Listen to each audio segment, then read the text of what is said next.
Hello everybody. So today I wanted to cover a topic that I'm going to call brick-based challenges. And basically that's just what to expect with the challenge generation. And just kind of a really brief overview of how the terrain is built. So I'm not actually going to go into the game. I'm just mostly going to dig through a few files and kind of show you how the game actually um, pulls from the bricks in order to build the challenges, as well as a few important distant markers that are useful to know. Mostly for distance, but I mean they're still useful in some of the speed lumps challenges. So the first thing, here we go. So we're in the file folder. This is the challenge folder. This has all the challenge files for challenges, as well as some music levels and whatnot. Basically, you have DRC, which is the Murphy Dungeon challenge. Going down is going to be your pit. Going up is the Infinite Tower. Run is the Land of the Living Dead, and Shaolin Plaza is going to be the dojo. So let's just hop over here into the Murphy challenge. Look in the brick folder, and here we have 6 folders. This challenge has 6 different intensity of bricks. And they go from easy, medium, hard, insane, weight, and last brick. Last brick is going to be for your princess levels, so they're not actually useful for the challenges. That's just this is all the bricks that are constructed into these ISG files. These ISG files are actually what are used to generate the challenges, but they just happen to have all of these in them. Some of them are slightly modified, like if you look at your dojo, as many as you can compared to like your dojo 60 seconds, there's slight modifications. But for some reason, Ubisoft decided to include a copy of all the general brick files along with the ISGs, which makes it really easy to just kind of understand how the game works. Again, so there's a difficulty and it kind of ramps up, and depending on if you're in a daily normal or a daily extreme, weekly normal, weekly extreme, that's going to affect what the pool of bricks it's going to pull from for different distances.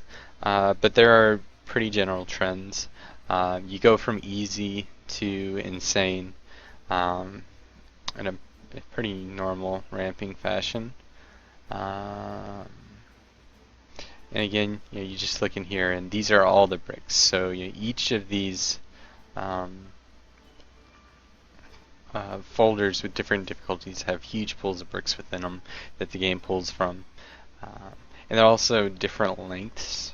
This one happens to have medium and small. I assume that's probably going to be the length indication, but I'd have to actually look at them to know.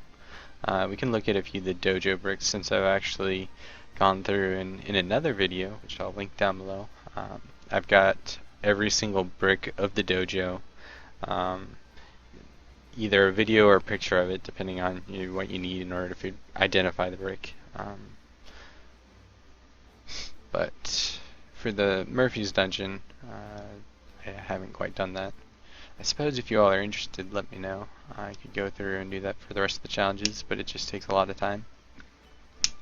But again, so there's different length bricks, and that's kind of important for the generation. But in general, they're generated in groups, and each group pulls from either one difficulty or like that and the next one up. So like the beginning might be easy, or it might be easy and medium mix.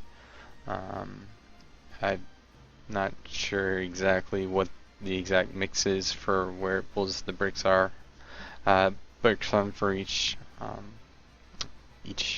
distance range as it ramps up in difficulty. But it just kind of again ramps up from the easy bricks to the insane bricks as you get further out. So over here I got a little table to help figure out the or at least help identify the distance markers. And so basically what I've decided to call a group interval is, again over here, you have the waiting brick. And the waiting brick are your rest bricks. In Murphy's Dungeon, you've got the ones that are just completely flat with like rings and lums, or really nothing going on.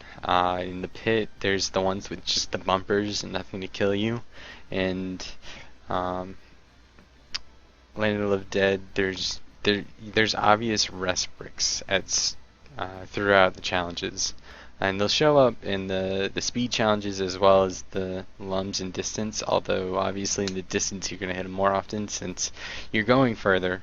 Like a 250 meter speed Land of the Living Dead, you're not going to see a rest brick, but in a lums challenge, there's a fair chance that you might make it to a rest brick if it's a pretty bland challenge. But again, the group interval is just what I'm calling the distance between those rest bricks. And so in Land of the Living Dead, it's going to be in the Never-Ending Pit, it's 250 meters from the starting brick, I think, to the first rest brick. And it just every 250 meters at the 225 meter mark, the 475 meter mark, so on and so forth. That's where that rest brick is. It's going to be 25 meters long, generally. I think all the pit rest bricks are 25 meters, and that's how it works. In the Land of the Living Dead, it's going to start at 300 meters, and it's pretty consistent every 300 meters out. The Infinite Tower, it kind of varies in that 250 to 400 meter mark. It's not as consistent where you're going to hit a rest brick.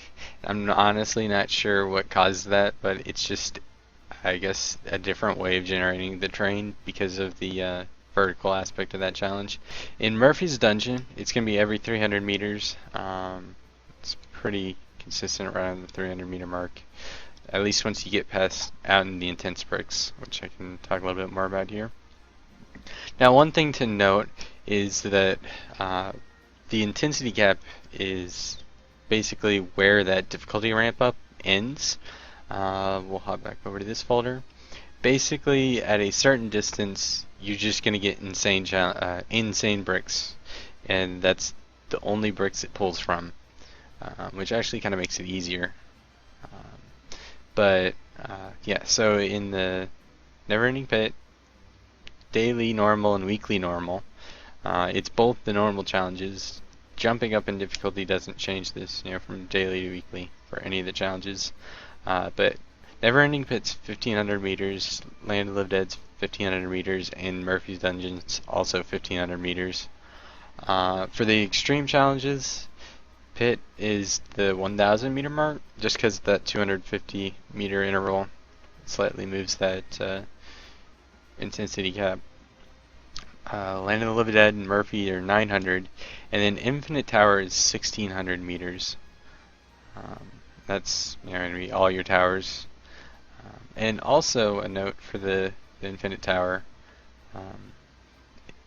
if you were to do a speed challenge compared to a distance challenge, the terrain generation is identical. You can pull a brick in and it does the exact same thing, which is not a brick. You can pull a seed in and have it generate on both versions, and it will generate the same layout, while in other challenges it doesn't generate the same layout, and that's because at that end of the challenge mark, it's over. Lums, it continues on and you can go for a while, but 250 meter speed, it stops generating at 250 meters, and that actually affects typically your last 50 meters of what's generated, just because it's trying to fit in the appropriate brick spacing so that there's no awkward flat section. Kind of like if you look at a weekly extreme Land of the Living Dead, there's 500 or 50 meters of flat space. Any other challenge, they avoid that for some reason. That's glitch terrain generation. And then one other thing to note is, before you hit these intensity caps, the group intervals are a little bit less defined. And that's probably just because of slight variations in the brick lengths. You know, it's trying to do a good job at hitting those rest brick markers, but it doesn't do a great job.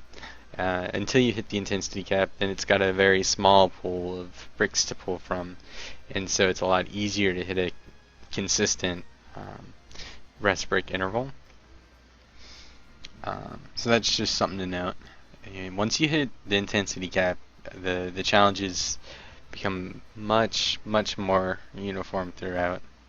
I don't know. I feel like I spewed a whole bunch of information, um, but hopefully it was useful. I'll throw that link in for the dojo challenges, so that if you want to look at the brick layouts for all the bricks in the dojo challenges, maybe that'll help you understand it a little bit better.